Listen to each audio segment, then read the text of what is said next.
Génesis capítulo 1 dice que el día 3 Él crea las plantas, ¿verdad? La creación, que incluye la hierba, plantas, árboles de toda especie. Y estas debían reproducir su semilla para multiplicarse.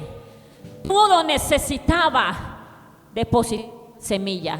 ¿Para qué? Para que a través de las semillas poder nuevamente multiplicarse. Y esta multiplicación no se daba por capricho de Dios. Dile al vecino, no es un capricho de Dios. Esta multiplicación se efectuaba con el propósito de que los animales y los seres humanos tuviesen alimento para subsistir. ¿Usted me está entendiendo? Porque todo parece que es una cadena, ¿verdad? Cuando tú multiplicas y reproduces lo que tú eres en tu casa, estás dándole un alimento espiritual a tus hijos para que ellos puedan adquirir lo que tú le estás dando, y eso pasa de generación en generación. ¿Me está entendiendo?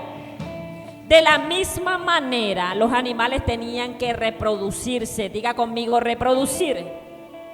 E incluso, escúcheme bien, como el hombre estaba solo, dice la Biblia, que Dios le crea a la mujer lo más hermoso de este planeta Tierra. ¿Amén o no amén, mujeres?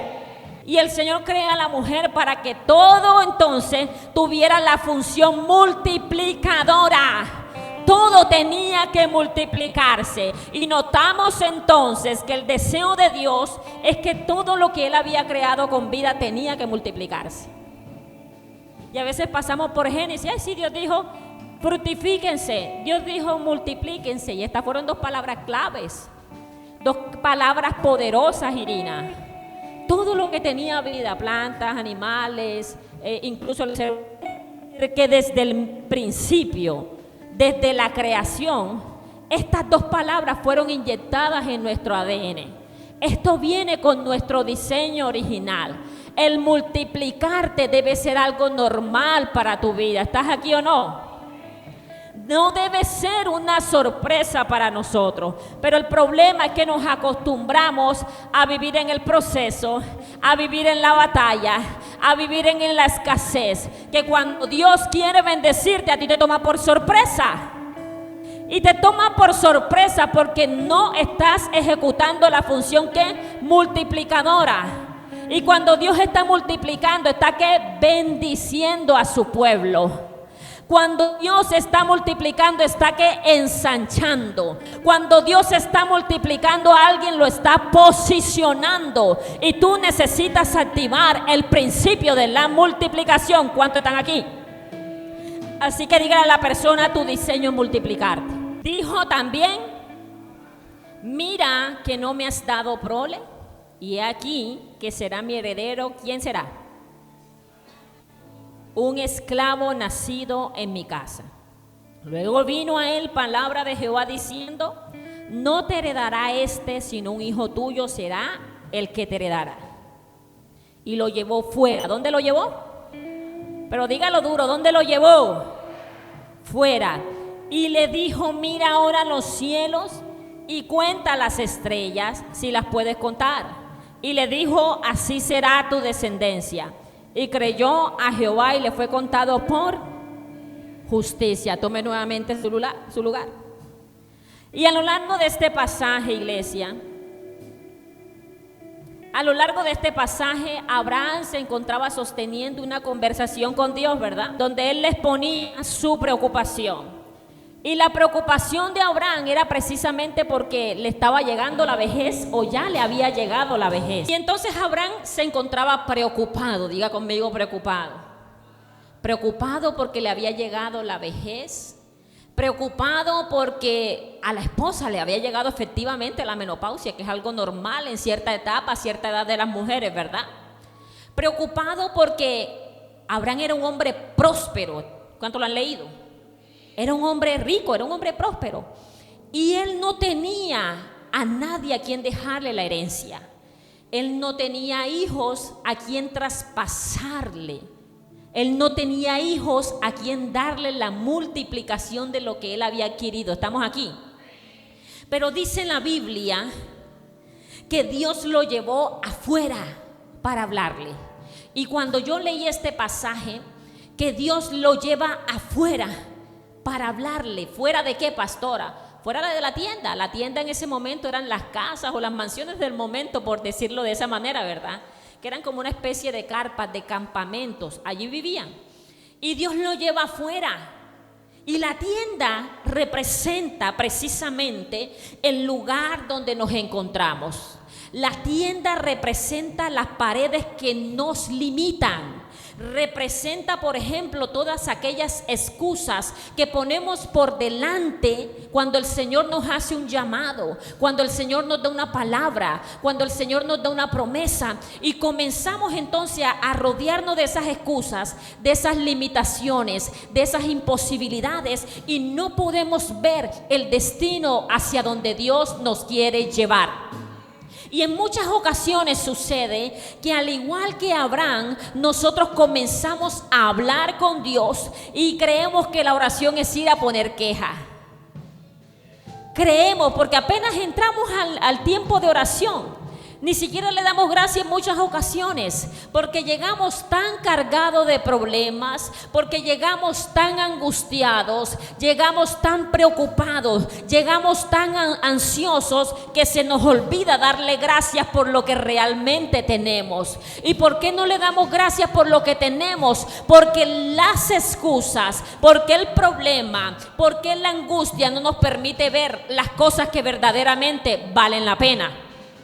Y comenzamos a ponerle queja a Dios, a decirle: Señor, pero es que mira, yo estoy pasando necesidad, yo estoy pasando calamidad, yo estoy pasando ansiedad, yo estoy pasando depresión. Y comenzamos a hablar con Dios y a hacer una oración negativa, a tal punto que nosotros, cuando salimos del lugar de la oración, de la intimidad con Dios, terminamos más cargados. ¿Amén o no amén?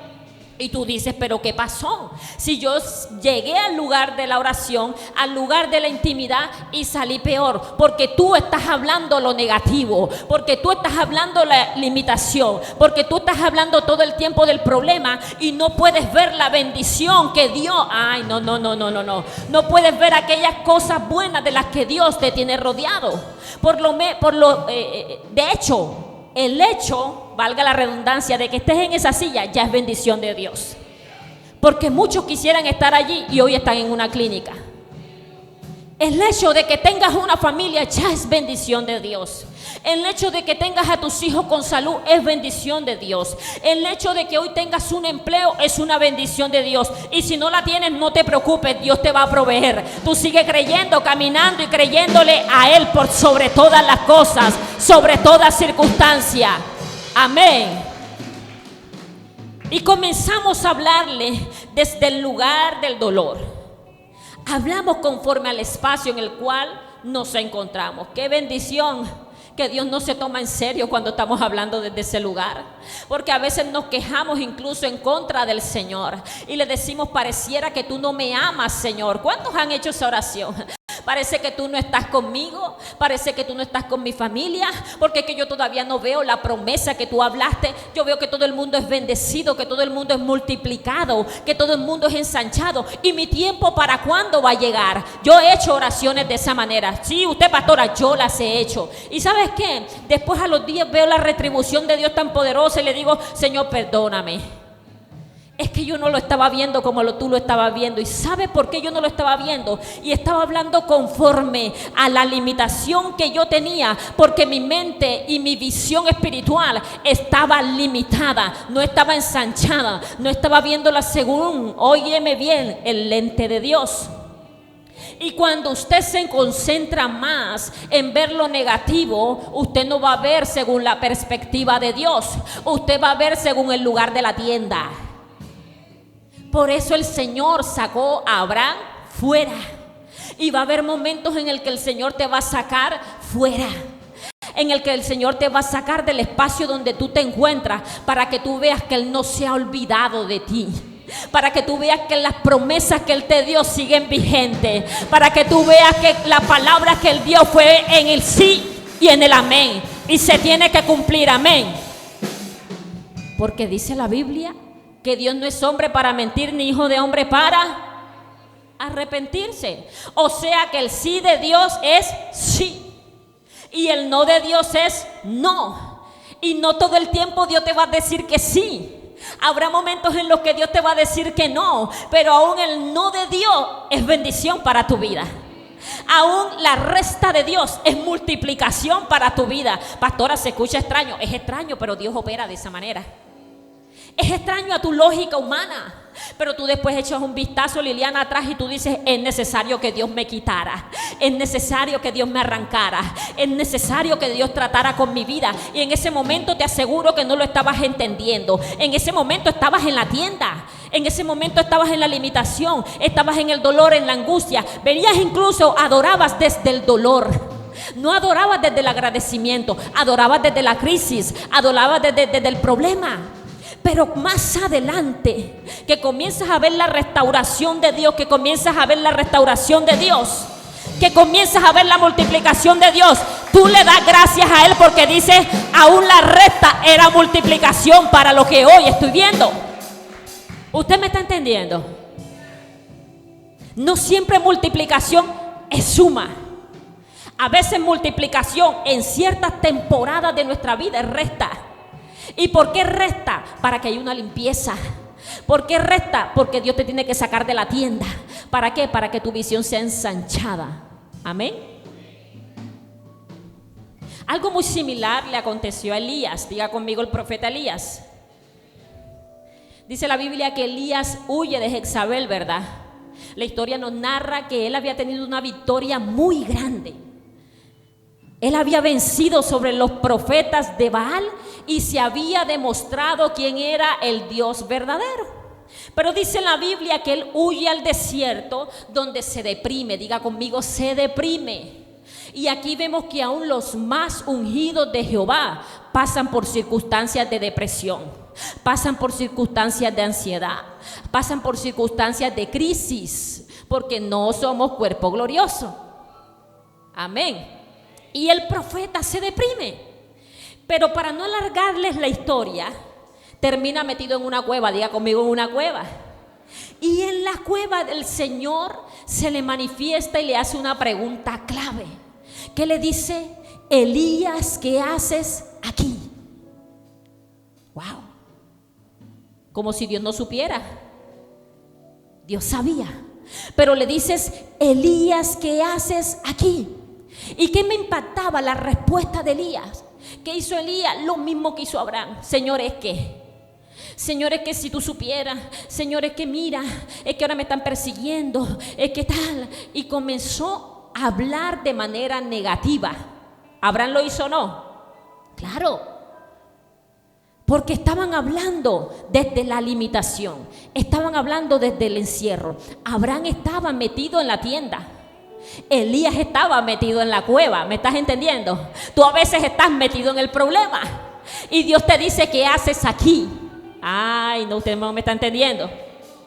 Lo primero, oiga, lo mismo Dios le dice a usted: ¿qué haces en la depresión? ¿Qué haces en la angustia? ¿Qué haces en la soledad? ¿Qué haces juntándote con las malas amistades? Hay espacios en nuestra vida que el Señor te pregunta: ¿qué haces allí? Que Dios te dice: ¿qué haces ansioso? ¿Cuántos han pasado por tiempo de ansiedad? Yo he pasado por momentos. No se avergüence, levante su mano. Yo he pasado por tiempos de ansiedad. Y en esta temporada, en donde todo está como cabeza para arriba, que ya no se sabe qué es bueno y qué es malo, nosotros sabemos porque tenemos la palabra de Dios, ¿verdad? Pero ahora todo el mundo le llama bueno a lo malo. Lo malo ahora es lo que está de moda, ¿sí o no? Y Dios te dice: ¿qué haces en ese lugar de desánimo? ¿Qué haces en ese lugar de doble ánimo? Comienza Dios a hablar a nuestras vidas. ¿Qué haces en esa circunstancia? ¿Y sabes por qué Dios te pregunta eso? Porque Dios no te creó para que tú vivas metido en el dolor. Porque aunque tú pases por ese momento, oye bien, Él prometió estar contigo. Y en medio de todo, tú no lo puedes hacer tu lugar de residencia. Tú no puedes hacer eso el lugar donde tú te quedas a vivir. Porque son lugares transicionales, son lugares momentáneos. Y Dios entiende que tienes que pasar por ahí. Porque la Biblia dice que Él no dijo que no íbamos a pasar por esos escenarios. La Biblia dice: no te preocupes, yo voy a estar contigo, tranquilo, amén. Pero hay un momento que Dios te dice: te necesito que te salgas de ahí. ¿Qué sigues haciendo ahí? Necesito que actives tu fe. Necesito que actives lo que tanto has escuchado cada jueves y cada domingo en la Iglesia Avivamiento Ministerio Internacional. Necesito que comiences a poner en práctica las prédicas que yo a través de mis siervos te he dado. Las palabras de levantamiento, la palabra de exhortación, la palabra de corrección, la palabra de ánimo. Llega un momento que Dios te toca la pierna, te toca el muslo y te dice: ¿qué haces allí? Amén. Y hablamos de manera negativa porque estamos dentro de la tienda. Y dentro de la tienda representa un encierro mental. Dentro de la tienda representa, oye bien, encierro mental en donde solamente vemos el problema, en donde solamente ves el padre que te abandonó, en donde solamente ves la pareja que te dañó, donde solamente puedes ver el amigo que te traicionó, por ejemplo. Esa es tu tienda. El encierro en el donde tú te encuentras el día de hoy. Y hablamos desde ese espacio de dolor. Pero dice la Escritura que tanto a Abraham como a Elías, el Señor los manda salir de la cueva y de la tienda. Y Dios le está hablando a muchos de ustedes y lo está mandando a salir de la circunstancia en donde se encuentran hoy. Dios les está diciendo a ustedes: el desierto no es para que hagas casa, no es para que hagas cueva y te quedes allí. La circunstancia que estás atravesando es transitoria, pero yo sé el destino de bendición y de multiplicación hacia donde los quiero llevar. Así que no te acostumbres a la crisis. No te acostumbres al problema, no te acostumbres a la escasez, porque en ese espacio, óyeme bien, aunque lo estás pasando y el Señor prometió estar contigo, no es el lugar donde tú te vas a quedar a vivir. Tienes que levantarte, tienes que salir como le tocó a Abraham salir de la tienda, le tocó a Elías salir de la cueva y comenzar a mirar desde la perspectiva del lente, desde el ojo del Creador. Amén. Dígale a su vecino: sal de la tienda. Ahora mírale a otro que tienes a tu lado y dile: sal de la cueva. Los mandó a salir para que su visión espiritual fuese aclarada. Los mandó a salir porque es la única manera que tú puedes ver el plan de Dios cuando sales del encierro mental. Porque el objetivo principal del diablo es argumentar tanto tu mente, al punto que lo que argumentó en tu mente baja a tu corazón. Amén. Aquella situación que te cargó, la palabra que te ofendió, el episodio que te marcó, que tú lo tengas siempre presente. ¿Con qué fin? Con el fin de aislarte. ¿Con qué objetivo? Con el objetivo de encerrarte en la cueva y tú no veas la multiplicación, tú no veas la bendición. ¿Con qué objetivo? Con el objetivo de limitar, Liliana, la visión espiritual. Con el objetivo de que pierdan el enfoque espiritual. Con el objetivo de que pierdas la palabra que recibiste a final de año, pero que iba a comenzar a regir el principio del año en el cual estamos. Y aunque el mundo diga crisis, tú no estás en crisis. Aunque el mundo diga que el queso está caro, tú vas a comer queso. Aunque el mundo diga que ya no puedes comer plátano, tú vas a comprar plátano. Porque el cielo no está en crisis. Porque el cielo no está encerrado en cueva. Porque el cielo, óyeme bien, no está encerrado en una tienda. El cielo está abierto para los hijos y las hijas de Dios. ¿Sabes que tienes que romper el encierro mental? ¿Sabes que tienes que romper la imposibilidad? ¿Sabes que tienes que romper? Ay, es que no puedo, se acabó el no puedo. Ay, es que no tengo, se acabó el no tengo. Profetiza sobre ese bolsillo. No te preocupes, que siempre van a haber cuervos que Dios va a usar para bendecirte. No te preocupes, porque aún los que se han levantado contra ti van a ser tocados por Dios para que esos mismos te bendigan. No te preocupes, porque cuando ya Dios habló de multiplicación, óyeme bien, no hay nada que el diablo pueda hacer en contra de la palabra que el cielo soltó. No te preocupes, óyeme bien, porque vas a seguir comiendo plátano y vas a seguir comiendo queso. No te preocupes. Por eso es necesario que le entregues, óyeme bien, verdaderamente el timón de tu vida al Señor. ¿Y sabe por qué le digo verdaderamente? Porque muchos de ustedes: levanto mis manos. Necesario que le entreguemos nuestra vida al Señor. Necesario que le entreguemos el verdadero control de nuestra vida a Dios. No que se lo entregue y más tarde, cuando bajes la escalera, le quites el control de tu vida al Señor. No. Tú puedes más de lo que tú te imaginas. ¿Y sabes cómo tú compruebas que puedes más de lo que tú te imaginas? Cuando estás en el proceso.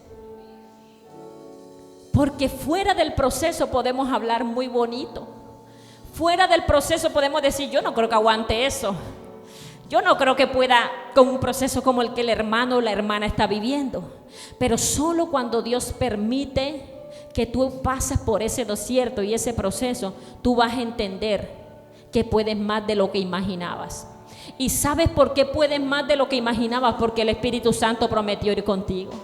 Porque Dios lanzó una palabra y es: yo estaré con ustedes todos los días hasta febrero, hasta el fin del mundo. O sea que tú te mueres y todavía Él sigue aquí, porque dijo hasta el fin del mundo. Te moriste tú, el mundo no. Y sigue haciendo la buena obra en cada uno de nosotros. Pero tú te tienes que determinar a creer que este es tu año de multiplicación. Pero yo no lo veo como tan así, pastora. Tienes que comenzar a quitarte lo que... La tienda. Sal de la tienda. Sal de la cueva. Esas salidas van a hacer que tú multipliques. Sal de la mentalidad conformista. No te estoy hablando de todo dinero, ojo a esto. Te estoy hablando de prosperidad integral en todas las áreas. Pero comienza a creer y además obedecerle al Señor. Porque yo no te puedo hablar de multiplicación. Yo no te puedo hablar de sanidad, ojo a esto. No te puedo hablar de que te van a ascender en el trabajo. No te voy a hablar de que vas a tener una vida muchísimo mejor que el año pasado si tú estás en desobediencia delante del Señor. No, es una mentira. Te tenemos que hablar con la verdad. Vas a pasar por momentos de escasez. Vas a pasar por momentos de crisis. Vas a pasar por momentos de dolor y momentos de angustia, oye bien. Pero mientras tú le sigas creyendo la bendita palabra del Señor, mientras tú sigas creyendo en que tu pronóstico diga lo contrario, mientras tú sigues parado en el lugar donde Dios te plantó, a pesar de los vientos contrarios, créeme que viene el tiempo de la multiplicación. Porque aunque a Job le fue quitado todo, aunque a Job lo probaron, aunque a Job lo zarandearon tan fuertemente que yo creo que ninguno de nosotros hemos sido zarandeados así, ¿verdad? Y nadie quiere ser zarandeado como Job. Le quitaron todo menos la vida, hasta la salud se la quitaron. Pero ¿qué dice la Biblia? Que luego del mal tiempo, luego de pasar ese momento duro de dolor, luego de pasar ese momento en el que él le decía, pues ya acaba conmigo, ya qué más da. Él no tenía ni siquiera un motor de vida para decirle, yo voy a seguir haciendo esto por mis hijos y todos los días se lo quitaron. Yo voy a seguir viviendo por el ganado que tengo. ¿Cuál ganado? Si también se murió. Por las tierras, por mis pertenencias, nada. Le quedó la mujer, le dijo, muérete, y maldice a Dios. O sea, tampoco. Estaba solo. Pero después de eso dice la Biblia que el Señor restituyó todo lo que tenía Job. Y sus hijas fueron las mujeres más hermosas de la tierra. Que mis universos ni que mis universos. Le fue restituido. A ti te va a ser restituido. Yo dije que a ti te va a ser restituido. No te acostumbres al momento que estás viviendo. Mira a tu vecino y dile, esto va a pasar. Díselo, esto va a pasar. Hay que salir de la tienda del orgullo. Diga conmigo, voy a salir de la tienda del orgullo. Es una área dura, una área en la que Dios nos trabaja fuerte. Y yo creo que todos hemos pasado por esa área del orgullo, porque eso lo traemos como que traemos un diseño divino, ¿verdad? Pero cuando el diablo torció todo, como que metió eso ahí en el paquete. Y traemos un orgullo, una autosuficiencia. Traemos ego y tenemos que salir de esa tienda, salir de la tienda del orgullo, de la tienda del ego, de la tienda de la autosuficiencia, de la tienda del rencor, de la tienda de la falta de perdón, de la tienda, óigame bien, de todas esas cosas malas que usted sabe con las que usted está batallando. de esa tienda con la cual tú estás luchando en lo oculto, que nadie conoce, solamente tú, de esa área débil. Necesitamos rendírsela al Señor, salir de ese entorno, de ese espacio, para ver la multiplicación del Señor. Así que muchos de ustedes tienen que rendirle el control de su vida al Señor.